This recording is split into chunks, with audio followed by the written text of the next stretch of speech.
State के बारे में हम बात करने जा रहे हैं, उस स्टेट से ज़्यादा डाइवर्सिटीज आपको शायद ही किसी और दूसरे स्टेट में देखने को मिले। जी हाँ, ये स्टेट तो महान रिलीजियंस बुद्धिज्म और जैनिज्म का बर्थ प्लेस रहा है। यहाँ सम्राट अशोक और चंद्रगुप्त जैसे महावीर एम्परर्स का जन्म हुआ।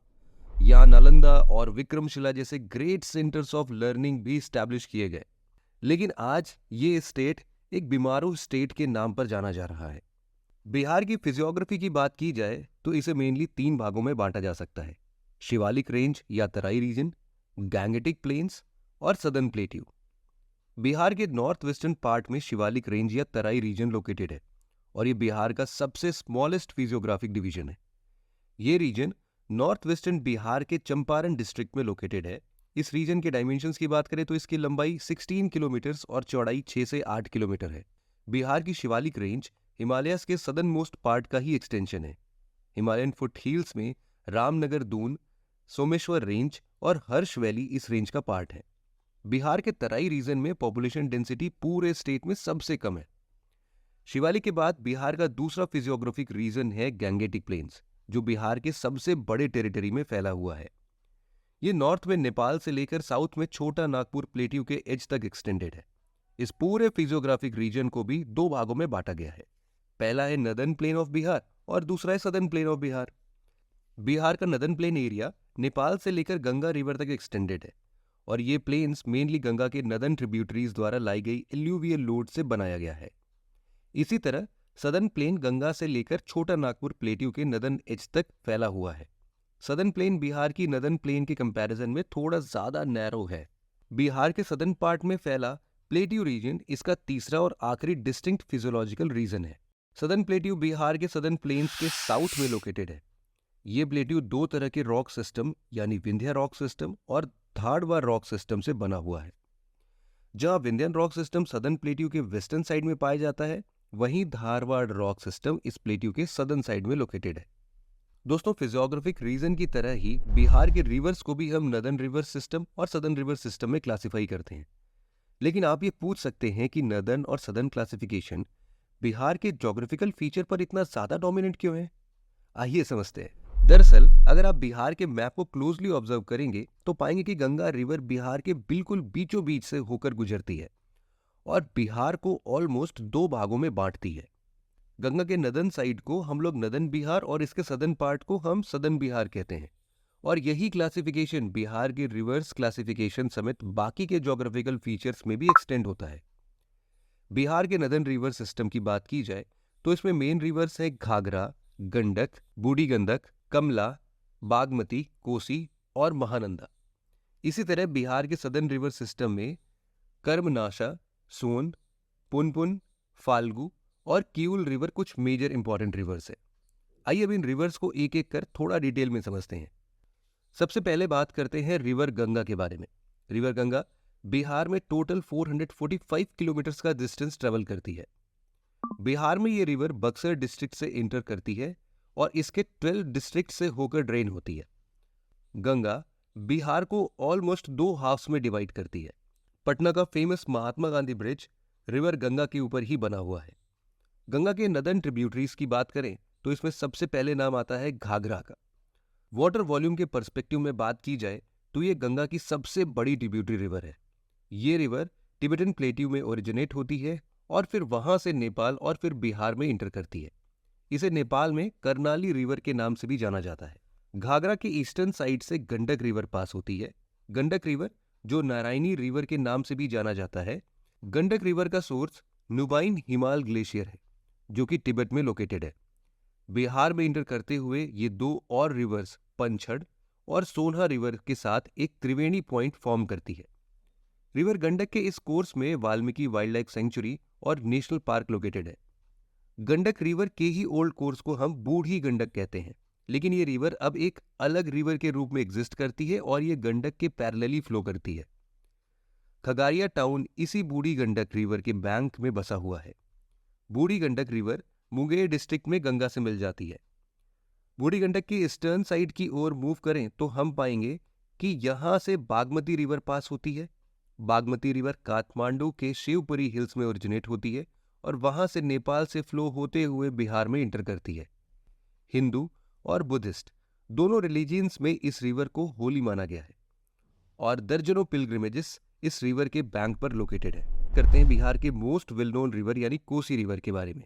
कोसी रिवर का फॉर्मेशन 3 रिवर्स यानी सन कोसी, अरुण कोसी और तमोर कोसी के मिलने से होता है। कोसी रिवर अपने कोर्स चेंज करने के लिए जानी जाती है और ये धीरे धीरे वेस्टर्न साइड की ओर शिफ्ट हो रही है। जियोलॉजिस्ट के अनुसार ये रिवर लास्ट 200 सालों में अपने ओरिजिनल कोर्स से करीब 112 किलोमीटर वेस्ट साइड में शिफ्ट हो चुकी है। महानंदा बिहार की मोस्ट मेजर रिवर है। ये रिवर वेस्ट बंगाल के दार्जिलिंग में ओरिजिनेट होती है। बालासोन, मेची, कंकाई और कालिंद्री रिवर्स महानंदा के कुछ मेजर ट्रिब्यूटरीज हैं। ये river mainly rain fed river हैं जिसका वाटर लेवल विंटर और समर में काफी कम रहता है, लेकिन रेनी सीजन में अचानक से काफी बढ़ जाता है।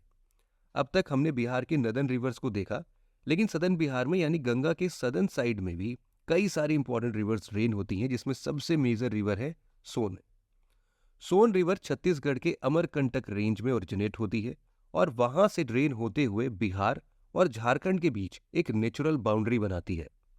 घग्गर, रिहांद, कन्हार और नॉर्थ कोयल रिवर इसके मेजर ट्रिब्यूटरी रिवर्स हैं। बिहार में इस रिवर के ऊपर इंद्रपुरी बराज बनाया गया है, जिसके थ्रू सोन रिवर के वाटर को सोन कैनाल सिस्टम में डाइवर्ट किया जाता है। बिहार में इंटर करने के बाद ये रिवर पटना के नजदीक गंगा से मिल जाती है। सोन रिवर के अलावा पुनपुन और फाल्गु भी 2 इंपॉर्टेंट मेजर सदर्न रिवर्स हैं। पुनपुन रिवर झारखंड के पलामू डिस्ट्रिक्ट से ओरिजिनेट होती है। ये एक रेनफेड रिवर है, लेकिन रेनी सीजन में इसका वाटर लेवल कंसिडरेबली बढ़ जाता है और इसी रिवर की वजह से पटना में फ्लड जैसी कंडीशन बन जाती है। इसी तरह फाल्गु रिवर भी झारखंड में ही ओरिजिनेट होती है। इसे नीलंजना रिवर के नाम से भी जाना जाता है। हिंदू और बुद्धिस्ट दोनों रिलीजन में इस रिवर को होली माना गया है।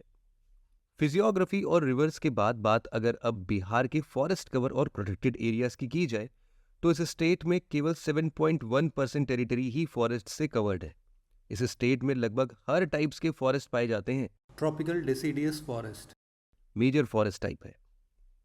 बिहार में एक नेशनल पार्क और 12 वाइल्ड लाइफ सेंचुरीज लोकेटेड है, जिसमें बर्ड और डॉल्फिन सेंचुरीज भी शामिल है। बिहार का इकलौता national park Valmiki national park है, जो इसके नॉर्थ वेस्टर्न एरिया में वेस्ट चंपारण डिस्ट्रिक्ट में लोकेटेड है। एक नेशनल पार्क होने के साथ साथ ये एक टाइगर रिजर्व और एक वाइल्ड लाइफ सेंचुरी भी है। गंडक रिवर इस नेशनल पार्क के बीचों बीच से होकर निकलती है। इसी डिस्ट्रिक्ट में एक और वाइल्ड लाइफ सेंचुरी लोकेटेड है, जिसे उदयपुर वाइल्ड लाइफ सेंचुरी के नाम से जाना जाता है। ये मेनली एक वेटलैंड है जो गंडक रिवर द्वारा बनाए गए एक ऑक्सबो लेक पर बना हुआ है। Kaimur wild life sanctuary Bihar का सबसे बड़ा वाइल्ड लाइफ सेंचुरी है और ये कैमूर डिस्ट्रिक्ट में 1505 स्क्वायर किलोमीटर्स में फैला हुआ है। इसी सेंचुरी के बगल में Gautam Buddha wild life sanctuary है, जो गया डिस्ट्रिक्ट में लोकेटेड है। बिहार के जमुई डिस्ट्रिक्ट में नागी और Nakti wild life sanctuaries located है, जिसमें Nakti wild life sanctuary Bihar की सबसे स्मॉलेस्ट वाइल्ड लाइफ सेंचुरी है। मुंगेर में located Bhimbandh wild life sanctuary का अपना रिलीजियस सिग्निफिकेंस है। बताया जाता है कि महाभारत के समय पांडव इसी सेंचुरी में आए थे और यहाँ भीम ने 2 स्ट्रीम्स को जोड़ने के लिए एक डैम का निर्माण किया था और इसी के चलते इस सेंचुरी का नाम भीम बांध पड़ा। इसके अलावा बगल के डिस्ट्रिक्ट बेगूसराय में कंवार लेक बर्ड सेंचुरी लोकेटेड है, जहां हर साल लाखों की संख्या में माइग्रेटरी सीजनल बर्ड्स आते हैं और ब्रीड करते हैं। Pant wild life sanctuary Bihar के नालंदा डिस्ट्रिक्ट में लोकेटेड है और ये बिहार में टूरिस्ट के लिए एक मेजर अट्रैक्शन पॉइंट रहा है। ये सेंचुरी नालंदा में 5 हिल्स से घिरा हुआ है, जिनके नाम हैं रत्नागिरी, विपुलगिरी, वैभरगिरी, सोनगिरी और उदयगिरी। इस तरह से ये सारे प्रोटेक्टेड एरियाज मिलकर बिहार का 1% से भी कम का टेरिटरी ऑक्युपाई करते हैं। बिहार की ज्योग्राफी को देखा जाए तो ये जहां एग्रीकल्चर, हॉर्टिकल्चर और लाइफ स्टॉक के लिए एक वरदान है, वहीं ये बिहार को फ्लड जैसे नेचुरल कैलामिटीज के लिए भी काफी वल्नरेबल बनाता है। बिहार के पास मिनरल रिजर्व्स लगभग ना के बराबर है और ये इस स्टेट का इंडस्ट्रियल पिछड़ेपन का एक बहुत बड़ा रीजन है। तो दोस्तों, ये तो था एक ब्रीफ डिस्कशन बिहार की ज्योग्राफी पर। आपको ये वीडियो कैसा लगा हमें कमेंट सेक्शन में ज़रूर बताइए और साथ ही ये भी बताइए कि वो कौन से स्टेट्स हैं जिसके बारे में आप हमसे इसी तरह के और वीडियोस एक्सपेक्ट कर रहे हैं।